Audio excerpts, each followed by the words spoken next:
Elsie Jensen here. Tonight we are going to be making beef stroganoff with our sourdough discard pasta dough that we made earlier with some asparagus, and then we will prep a loaf of bread for tomorrow. So first we are going to start off with our, we're going to be using beef stew chunks.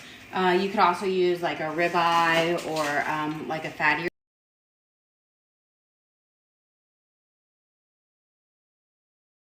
steak cut, but I'm just going to use beef stew chunks because we have it left over. And I'm going to chop these off into smaller, thinner pieces. That way they will cook fast, but we won't overcook them when we are making our beef stew. A creamy mushroom sauce with the beef chunks in it that you serve with either potatoes, rice, or noodles. We're going to be doing it with our sourdough discard, but it has such a lovely flavor that comes from the mushrooms, kind of beef broth, and sour cream, and it's really, really nice. And it is not like the beef stroganoff you had as a hamburger helper as a kid. I do remember that. It tastes nothing like that. As a hamburger helper as a kid. I do remember that. It tastes nothing like that. A real one. You also use a little bit of Dijon mustard in it for flavoring, but it doesn't have a strong mustard flavor at all. I'm not a big fan of mustard, but I love beef stroganoff. So I'm just slicing my beef stew meat into slightly smaller pieces, and I'm using a cleaver. If you've never used a cleaver before, it is a knife for cutting meat. It gives you a lot of heft under your each cut, which allows it to cut fairly seamlessly through it. They can be a bit daunting if you've never used one before, but they're really easy to use. And we'll be cooking, I have a big pile of meat here, but that's because we are cooking for 7 people. And my boys like their stroganoff extra meaty. We'll also be using a pound of baby bella mushrooms, and we'll slice those and saute them up as well, and 1 yellow onion. And then we will roast some asparagus. And we're starting to heat up for our pasta. Fresh pasta only needs a few minutes in the water to cook. So that's also what's really nice, is once you're done rolling it out, you can pop it in there and it will be ready within 5 minutes. There we go. Just a few more chunks of this cut up. And then we'll be able to move on to our next part, which is we're gonna saute this off in, and then we'll be able to move on to our next part, which is we're gonna saute this off in oil.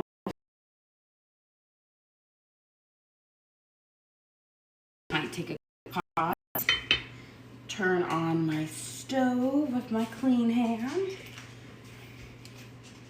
I'm gonna pour some olive oil in here. You want enough, I have a really big pan, you want enough to kind of have a good covering on the bottom. That was probably about, I don't know, 2½ tablespoons or so. But if you don't have enough oil, your meat will stick to the bottom of the pan. So you just want enough to cover it well so that it can saute up nicely. And cut these, and I'll have that heating. I have it on a high. And chop through.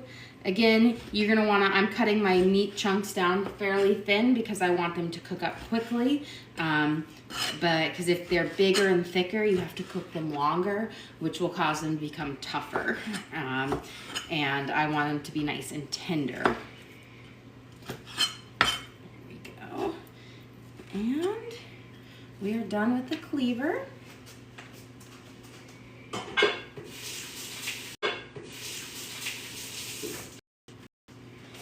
Okay, so now I'm just going to just cover my beef chunks, my beef stew meat, with some garlic salt.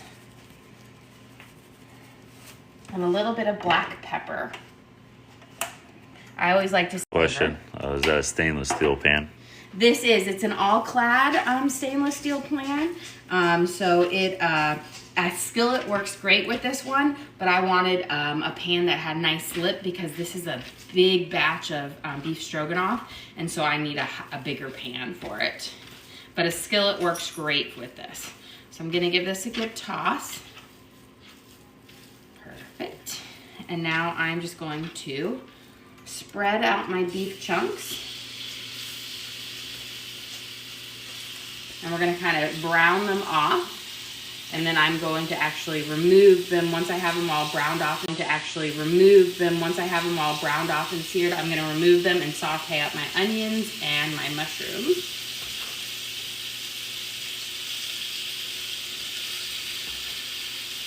And I'm just making sure I'm spreading out my meat chunks because I want them to all try to get as much surface on my frying pan as possible.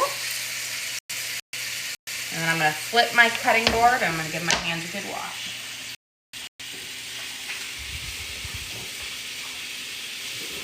Now, while these are sauteing, I'm going to prep our onion. We're going to use one large yellow onion, and we're going to just do a simple dice on it. So I'm going to cut off each end and cut off the brown shell.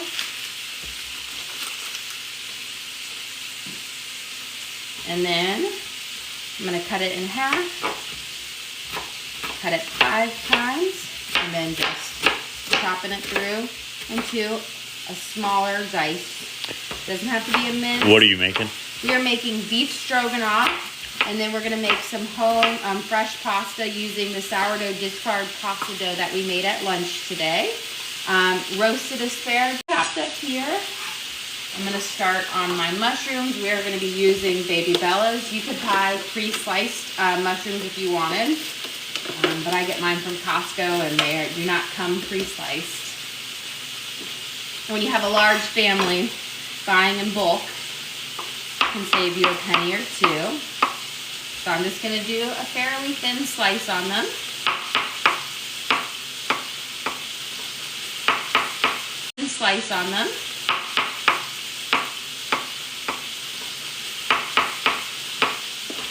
Chop these up nicely.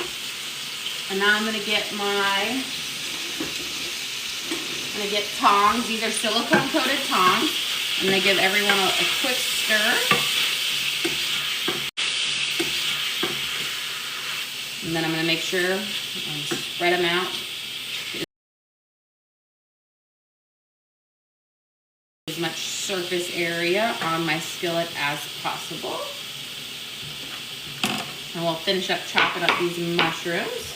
But if you've never had beef stroganoff before, it is like a creamy mushroom beef dish that you make using sour cream and sauteed mushrooms, a little bit of beef broth, and Dijon. And it goes lovely with noodles. What kind of oil are you using?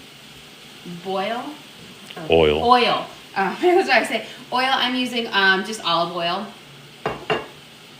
I pretty much, it's the only oil I ever have in my house. I use it for everything. Just because, you know, when you have a lot of people, a lot of kids and people in your family, cabinet space is a premium. So if you have 20 different oils, well, that means you can't have as much of other stuff in there.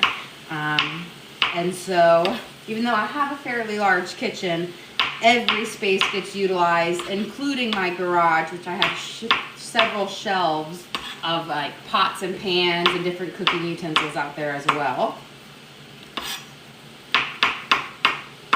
Let's see, let's saute these, and then let's give them a toss. I'm just going to cook all of these until we've got them nice and browned. Turn my heat up a little bit more. Trying to flip over some of my redder pieces so they're facing. A skillet also works great.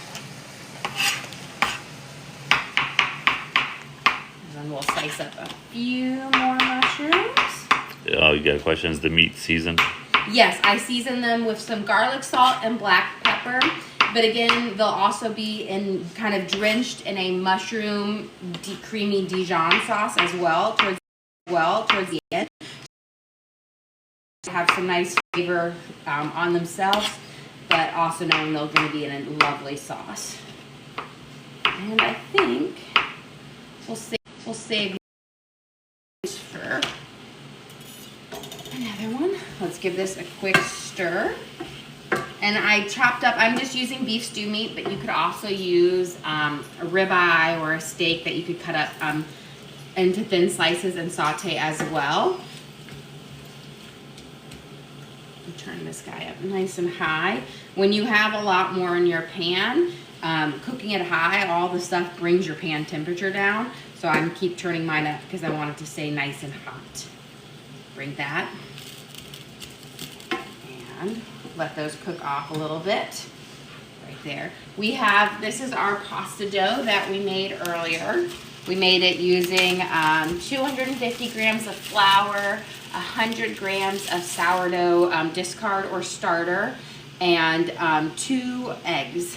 And we are going to use my KitchenAid with, I have 2 attachments. I'm going to use my flat sheet attachment, and then I'm going to follow up with my fettuccine attachment. If you've never used a pasta attachment, these things are pretty cheap, and they come with it, but they work great. And there's a little button on your KitchenAid, you can pop it up, and it goes right in there. And then I'm going to start it on number 1 setting, because you want it to be on the number 1, because that's going to allow you to flatten it out first. And then I'm just going to break off a chunk of my dough here. And what I always do is I always give it a good stretch out like this before I turn it on. And then you just feed it through.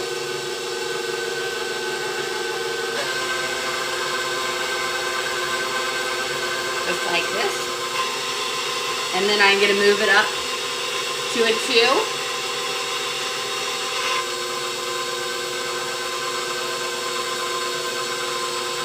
Increase my speed to go through a little bit faster. And then I'll move it up to a 4. And I like my noodles with this dish to be a little bit thicker, so I'm going to do mine on a 4, and then I will put them through the fettuccine on the 4. You could do it thinner if you wanted, but I like my noodles to have a little bit more thickness to them. So I've got my first one here. So we're going to go right over. So I've got 1 sheet out, and I'm just going to do that in batches while I'm over here.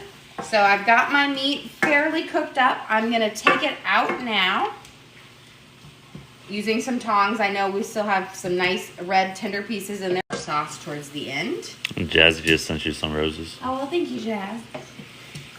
And then we're going to get all of these out. You're going to leave your little beefy drippings, Jazz.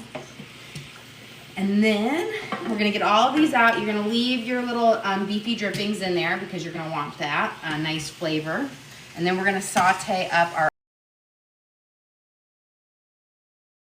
onions with some minced garlic. First, before we add in our mushrooms.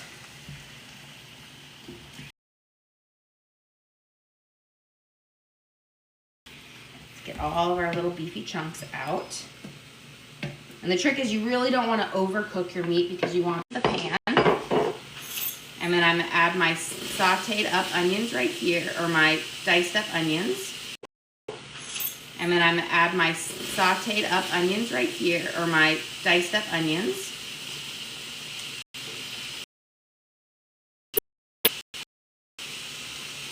About a good heaping teaspoon of minced.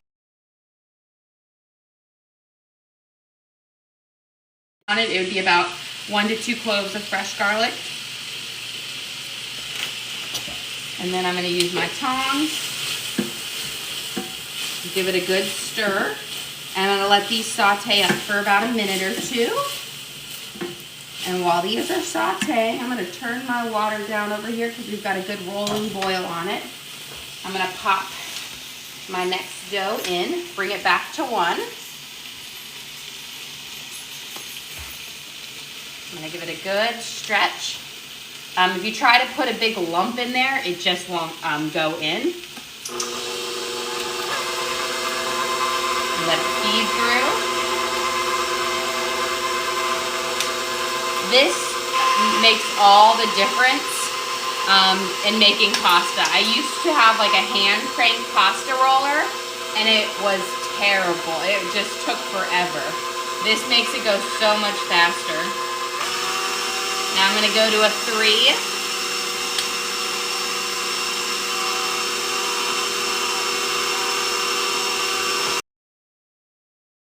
Because I do want a thicker noodle, because I feel like the stroganoff is a rich pasta that goes well with a thick.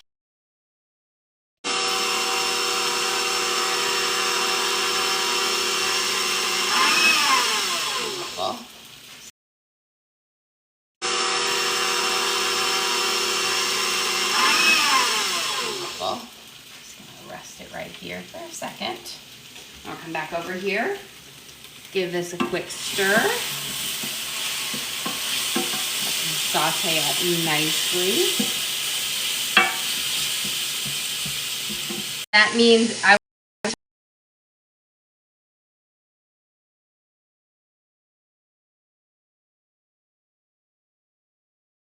going to saute them for a little bit longer. Whenever you're sauteing onions, you want to make sure that they start to become translucent. That will let out all of that really zingy onion taste and start getting the nice caramelized notes on it. I'm going to put this guy to rest right here. And I'm going to work on our next batch of noodles. I'm going to bring it back to my 1 setting. And I'm going to push it here. I do 1 to 2 to 3 to 4. Because if you try to go 1 straight to 3 or to 4, your noodle will just rip. So you have to go through a gradual process of like flattening it out.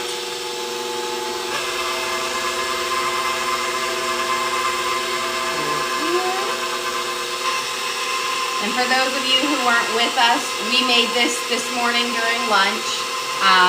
And I used 100 grams of sourdough, starter or discard, and then 250 grams of flour and 2 whole eggs. And we mixed those together and kneaded them for a good 5 to 10 minutes. And then I put them in a little Ziploc baggie in my fridge so that the flour could fully rehydrate and make a nice stretchy, tender dough. If you try to roll out your noodles without letting them sit in the fridge for a couple of hours, your pasta dough will just break. There we go. Very nice. Put it right here. Let it rest. And my onions, you can see here, have gotten to be more translucent. I don't have any white ones that are sticking out at me. Have gotten to be more translucent. I don't have any white ones that are sticking out at me. And now I'm gonna toss in my mushrooms and we're gonna saute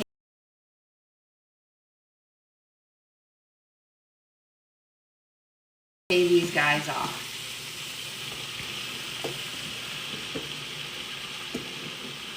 Put all in there.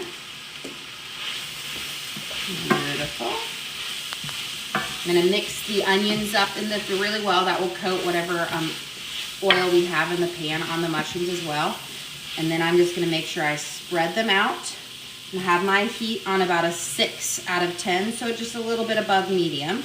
And we're going to saute these and then finish up with our next batch of noodles. I'm going to take this guy, rest him right over here. I do have a pasta rack. I just never ever remember to get it out when I'm making pasta, but you can essentially put your noodles over it and be a little bit more professional. Turn my guy back to 1. Let a good stretch out. I'm going to feed him through.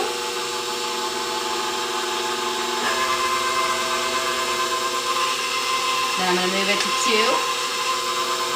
And when I make homemade ravioli, I do mine also on a 4 setting. because it's about the perfect thickness, I find, for ravioli. And then we're gonna move it to a 4.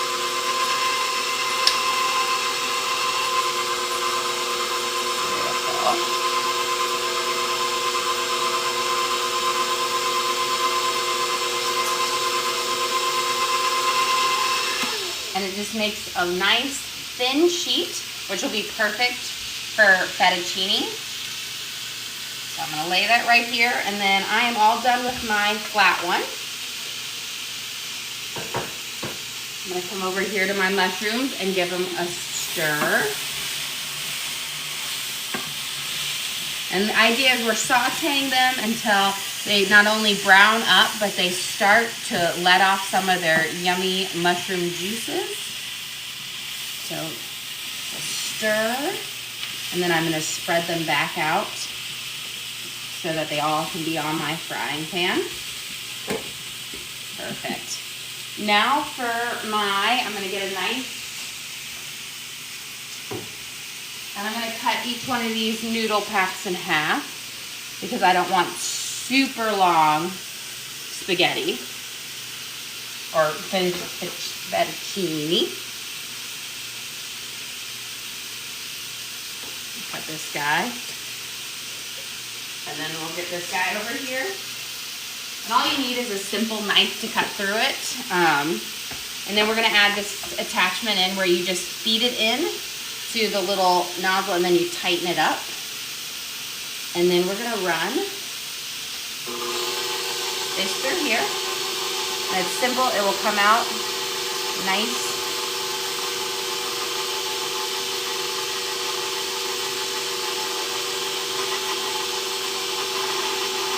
Perfect.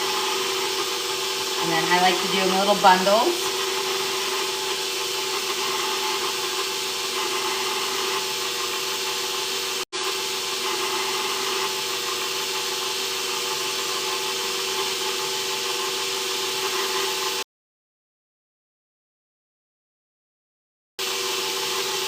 My trick is I always hold the noodle until they get all the way through. That way, we've got our bundle right here. Otherwise, sometimes they'll get a little clotted. You could dust it with flour if you wanted to, and that kind of helps it doesn't stick. But if you just catch them at the bottom as you're going through,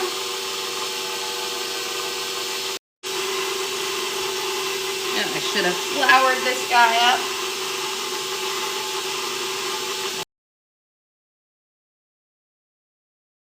Feed him. I'm going to grab them at the bottom and help pull them through. But homemade pasta, it might seem like a daunting task, but it is actually quite easy to make. But it is actually quite easy to make.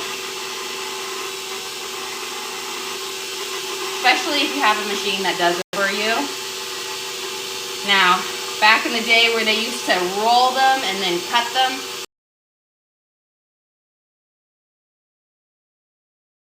that could take a lot longer. But this is fairly easy nowadays with the help of a KitchenAid.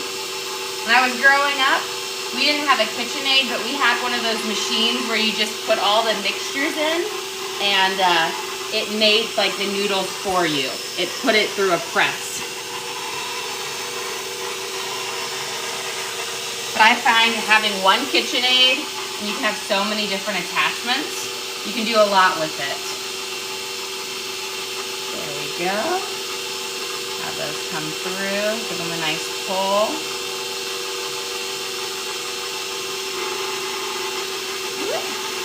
I've got a little bit left over there, but I'm going to give my mushrooms a quick stir.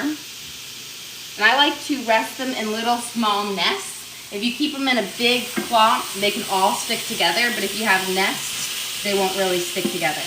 We're going to stir these guys up. Very nice. And now that I'm starting to see them kind of reduce a little, I'm gonna add a little bit of garlic salt. This will help them bring out their juices as well. Salt helps the mushrooms, I guess, wilt more and juice up. Okay. And then I've got these guys over here.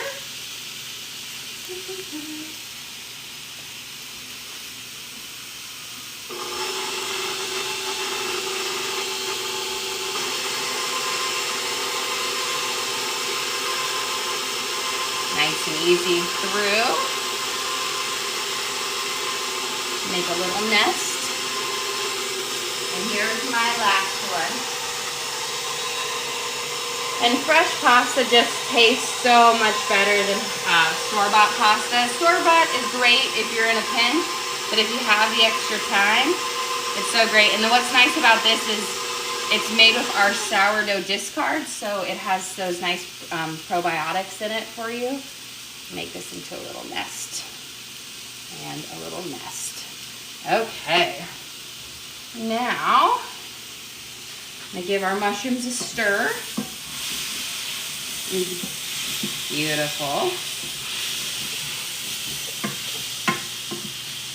And while these are continuing to cook, we're going to prep our asparagus. I have my oven preheated and on the air fryer setting at 425. I'm going to take out a handful of asparagus. I'm going to take out a handful of asparagus. For the longest time, my kids loved broccoli growing up, but they wouldn't eat asparagus. So I try to trick them and tell them that broccoli or asparagus was just broccoli spears. They didn't buy it. They will eat it now. Some of them will. Always chop off your ends of your asparagus when you get them because those have been under asparagus. So always chop off about 1 inch of the ends.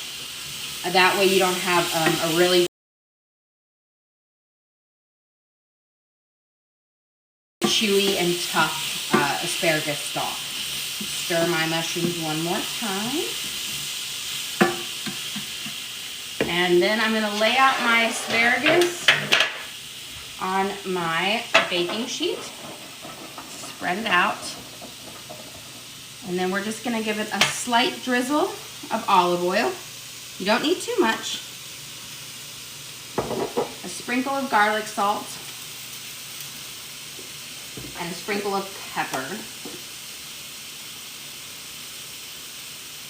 And then I'm just going to roll them back and forth.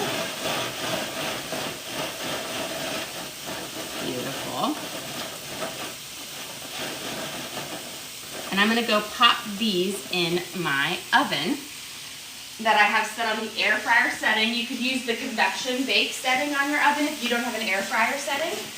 And I have it at 425. There we go. Looks like I have to pop in there. We're going to let it roast. I'm going to give my hands a little wash because it's got some olive oil and some pepper on it. And now, oil and some pepper on it. And now, we are going to get back to our yummy beef stroganoff. So, we are going to start with making the sauce that we have. I'm going to turn my mushrooms down to about 4. And this recipe calls for sour cream. I'm doing double it, so it's going to use 2 cups of sour cream. I can get my sour cream open. And we're going to mix some flour into that, and that's going to help thicken it up. We're also going to be using 2 cups of beef broth or beef bouillon, whatever one you have. So here's my bowl. And we're going to be using 2 cups of sour cream. So let's start with that. I'm just going to fill it up.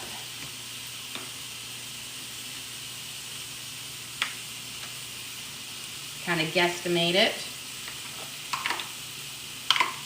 Now that I have one measured out, I'm just going to make a big blob that matches that size. I don't have to take the time trying to measure it exactly. Okay, so we have 2 cups of sour cream. 1 tablespoon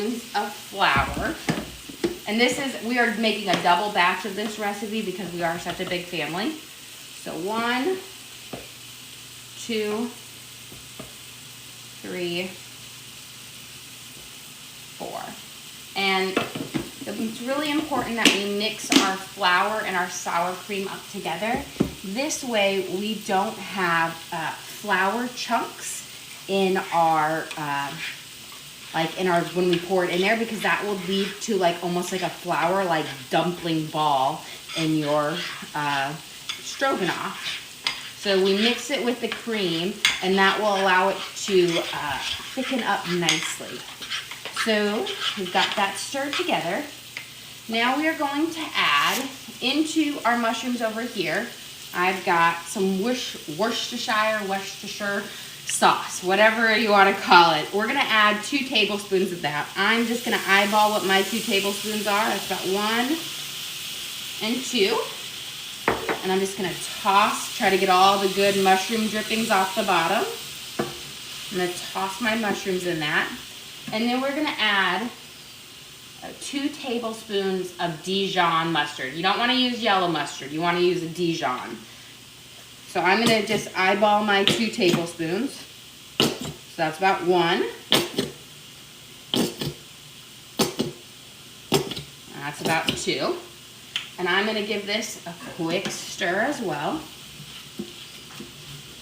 And stir up my mushrooms in that lovely... You got a question? What are you making? We are making beef stroganoff with sourdough discard pasta. And we have some roasted asparagus in the oven right now. And then we will prep a sourdough loaf for tomorrow. So we have our lovely... In here we've got the Dijon and the Worcestershire with the mushrooms and the onions and the garlic.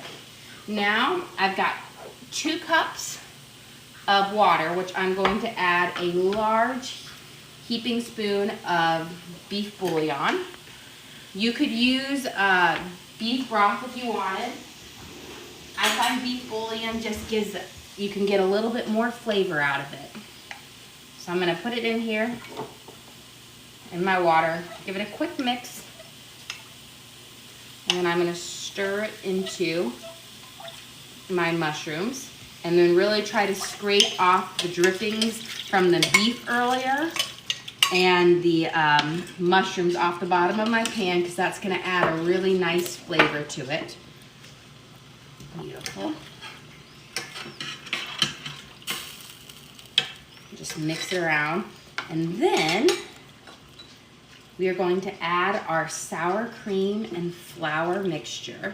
So this was 2 cups of sour cream and 4 tablespoons of flour.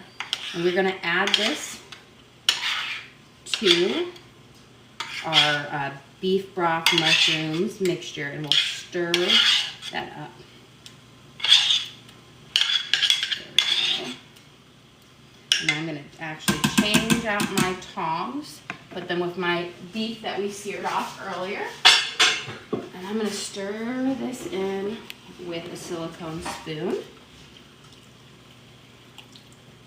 Just like this. And we're going to let it simmer. And as we incorporate it, the cream cheese, the sour cream will continue to dissolve into our mushroom and beef broth. And we'll add a nice flavor. And the flour will cause it to thicken up nicely. So get a good stir. It will look curdled in the beginning, but that's just because the sour cream is still working its way in. It will not, trust me, it will not be curdled when you're eating it. That's just the sour cream and the flour. But as it simmers, it will come together nicely. Let it stir it. I turn up my heat to about a 6 because I want it to nice simmer and thicken up. There we go. And beautiful. And then I'll continue stirring it in just a second, but I'm gonna prep some parsley over here, some fresh parsley. And we'll chop that up. I'm gonna just pull off a good handful of this, and we're going to do a nice mince on my parsley.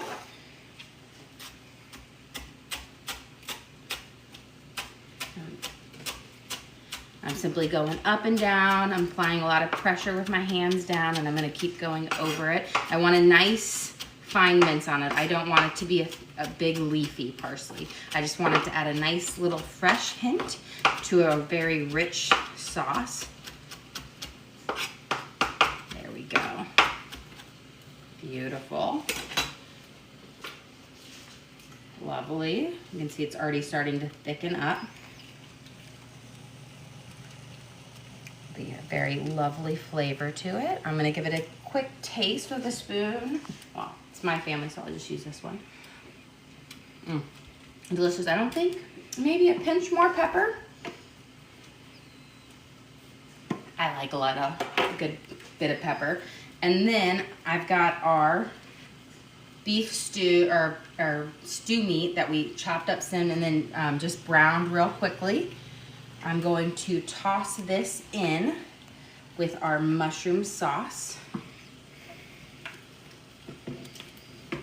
Getting all these lovely chunks. And we're gonna let them kind of stew on low heat and simmer in our stroganoff. There we go. I'm gonna give it a good stir to incorporate it all. It smells delicious. And now, since we are nearing the end of our recipe, I have our water. I'm gonna turn it up to high because whenever you cook pasta, you wanna cook it at the highest possible temperature. I have a nice rolling bubble going on here, and I'm going to drop in my noodles. But let me get my pasta spoon. This is a pasta spoon. If you've never seen one, fresh pasta does not need very long to cook. It takes about 3 to 5 minutes until it is nice and tender and perfect, which is a lot less than if you're using, like, dried pasta can take anywhere to like 13 minutes. So I'm going to just add all of my little fresh pasta bundles. I like to stir as I am adding them in, just so that we don't get any to stick to the bottom or any clumps. Beautiful. This is also why I put them in little small nests. Because if you just throw a big wad in, you can get them to clump together. Give this a nice stir over here. Beautiful. You can see they're coming apart lovely. And this is made with our sourdough discard. We used 100 grams of sourdough starter or discard. Either one works. With 250 grams of flour and 2 whole eggs. We kneaded them together for about 5 to 10 minutes, then we popped them in the fridge for about 4 or 5 hours. Let the flour rehydrate. Look at our lovely. And then I'm gonna toss in our chopped up parsley here. Give it a good stir. And noodles, a quick stir. Beautiful. And the one thing it's nice about, if you've never worked with fresh pasta before, is as it cooks, it all rises to the top, which is very different from like pre-packaged pasta that kind of sits at the bottom. It all, like the egg in it helps it like float to the top. That just means it's just a much more delicate noodle. It will be delicious.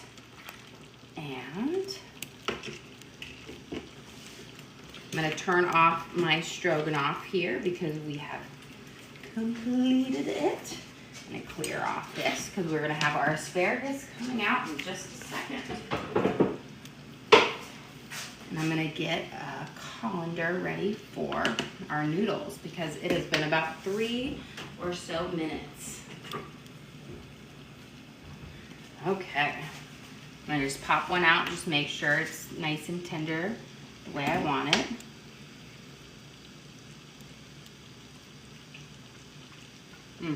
Perfect. It's that smooth, velvety noodle that you want. It's not stiff or hard at all. And this guy, I'm gonna get a pot holders because this pot's kind of big. I have a knack of burning myself. It's the one thing, I never cut myself in the kitchen, but I do burn myself. Might be. So I'm gonna come over here and I'm just gonna drain out the water.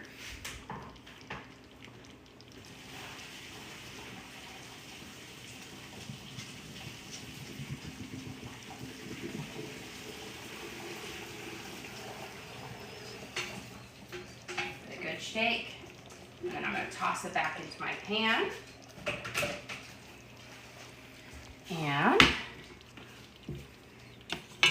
And then the one quick, I find olive oil works better. So I'm just gonna give a quick drizzle of olive oil. This will allow them to be nice and slippery, and the starches in the noodles won't have them stick together. So I've got them there.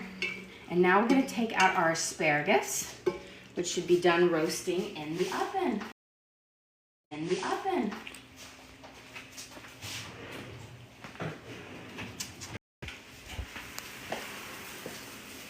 Nice and hot and steamy.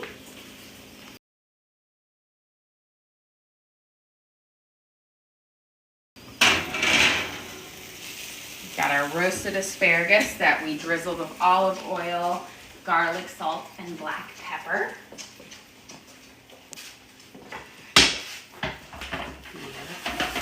Good shake, get those seasonings. And I will plate this, and then we will quickly work on our sourdough bread for tomorrow, which won't take us very long. So, how we would eat this in our family tonight is we'll have a nice scoop of noodles. And you could also have beef stroganoff with boiled potatoes or rice, but I find that noodles are my favorite with it. Oh, you got a question? How many kids do you have? I have 5 kids. And they range from 1 to 14. And then you just cover it with the mushroom and beef chunks. And then I will serve it with, I'm gonna get some tongs, some asparagus on the side, and then we always have fresh fruit. So that is how we're gonna eat our dinner tonight. Delicious. And now I wanna quickly prep our loaf of bread for tomorrow, which will take us hardly any time. That's the one thing about sourdough is the starter takes time, but making it does not. All you need is bread flour, your starter, and a scale and some water. So we're gonna start out on our scale. I've got my bowl in here and I'm gonna tare it to be 0. Let's do it again, see if that works now. Perfect. Oh, one more time. And then we're gonna add 100 grams of sourdough starter. I fed mine earlier after we made the pasta, so I have a nice bubbly top to it. That's when I know it's nice and active. You wanna feed it between like 6 to 12 hours before you're ready to use it. Give it a good stir, and then I'm gonna add in a peek to see it. My bowl's kinda big. Do I have it on ounces? I do, don't I? Okay, we're gonna start that over. And I wanna, somehow, I must have clicked it onto the wrong one. You got a question? How do you get the starter? The starter, I made it. So you make it by, there we go, mixing equal parts flour and water together until you have, for 7 days. So each day it starts off with like 150 grams of water, 150 grams of flour, and then you start it that way. Feed it every day for 7 days. I have videos on my page if you want to watch. It does take a hot minute to make. So 100 grams of sourdough starter.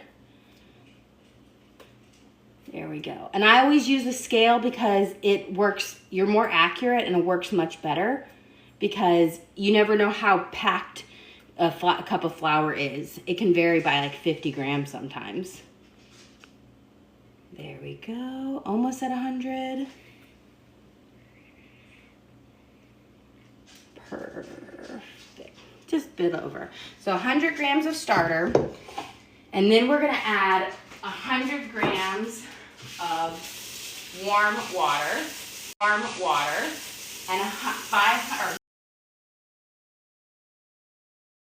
500 grams of warm water, 375 grams of warm water. I'm gonna let it warm up, and 500 grams of flour. So I'm gonna start with my flour and measure this out while we're waiting for the water to warm up over there. You wanna use warm water. Cold water just doesn't help the flour absorb as much, and so it just takes a lot more mixing. You also want to use bread flour, unbleached bread flour preferably.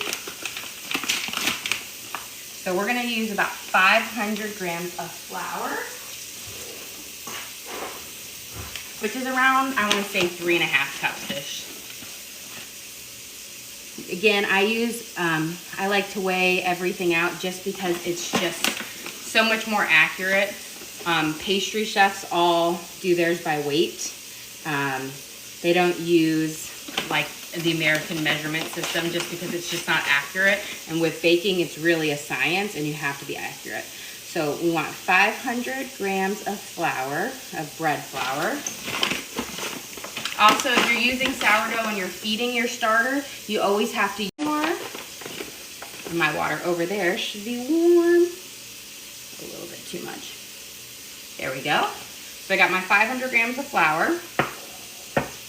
Now we're gonna put this bowl back on here and we're gonna add in 375 grams of warm water.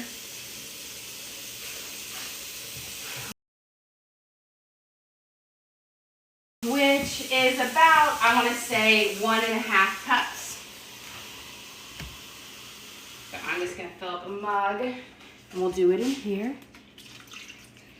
And we're at 210. Need a pinch more. And then you're gonna mix the starter and the, perfect, close enough. The starter and the water together. You wanna give it a good mix. Before, I use what we call a dough whisk or a Danish whisk, and we're just gonna give it a good mix until you have all of the sourdough like dissolved in the water. This is gonna allow it to really mix well with the flour. Then you can measure the salt. I just put in about 2 teaspoons to a tablespoon of salt. I just kind of eyeball it, but you can measure it. It's around 10 grams of salt. So I'm gonna mix that in there. And then all we do is we're gonna mix in our flour here with our dough whisk. And then for the next 2 hours, every 30 minutes, I will fold my sourdough onto itself about 4 or 5 times. And then wait 30 minutes and do it again for 2 hours. Before I let it sit out for about 6 to 8 hours to rise. And then I'll fold it again and shape it, put it in my Banneton, and then I pop it in my fridge for about 24 hours to bake. I mean, it can be as little as 1 hour. I found 24 hours is the golden number. 18 works well, but it gives you that really big spring when you're cooking. But this is essentially what your sourdough dough is gonna look like right now. It's gonna firm up and it will dry out over the next 2 hours. So it looks sticky now, but it won't be sticky when you're done with it. But this will fold it for the next 2 hours and we'll work on it, and tomorrow you guys can join us and see how our loaf is progressing. Thanks for joining us tonight. Don't forget to like and subscribe. We try to do live cooking shows every night. I try to show you different techniques when we're cooking, different ways to use different ingredients and recipes. But again, it's really about showing you and exploring cooking, learning things that you might not know. I find this generation, especially my kids are low, a lot of people don't know how to cook, or they're really afraid to cook, and they think it's really daunting and scary. But it isn't. You just have to throw yourself in. I've never been like class